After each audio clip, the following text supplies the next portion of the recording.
வணக்கம். குமுதா சமையலறையில் இன்றைக்கி நாம் பார்க்க இருக்கிறது கல்யாண வாழைக்காய் வறுவல் தாங்க. இது சாப்பாடு, சப்பாத்தி, புல்கா, நான், ரொட்டி இது கூட எல்லாத்துக்குமே சூட் ஆகக்கூடியதுங்க. அதை எப்படி செய்யலான்னு தான் பார்க்க போகிறோம். ஒரு துண்டு பட்டை, 2 கிராம்பு, கொஞ்சம் கல்பாசு, ஒரு ஸ்டார் அனிஸ், 5 பல் பூண்டு, 1 இன்ச் அளவுக்கு இஞ்சி, கொஞ்சம் தேங்காய், 1/2 ஸ்பூன் சோம்பு, இது எல்லாத்தையும் நல்லா தண்ணி விட்டு நைஸாக அரைச்சிட்டு வந்துடலாங்க. வாழைக்காய், ஒரு வாழைக்காயை வெட்டி வச்சுருக்கிறேன். முடிஞ்ச அளவுக்கு மெலிசாக வெட்டிக்கலாங்க. இப்போ எண்ணெய் விட்டு அந்த வாழைக்காயை அப்படியே சேலோ ஃப்ரை மாரி பண்ணி எடுத்துக்கிறோம். அது கூடவே மஞ்சள் தூள், உப்பும் போட்டுக்கிறோம். கொஞ்சம் வெங்காயமும் சேர்த்துக்கலாங்க.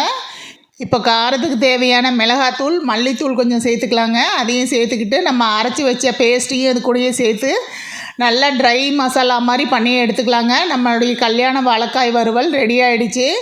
எல்லாத்துக்குமே சூட் ஆகக்கூடியதுங்க. சூப்பராக இருக்கும். நீங்களும் ஒரு தடவை ட்ரை பண்ணி பாருங்கள்.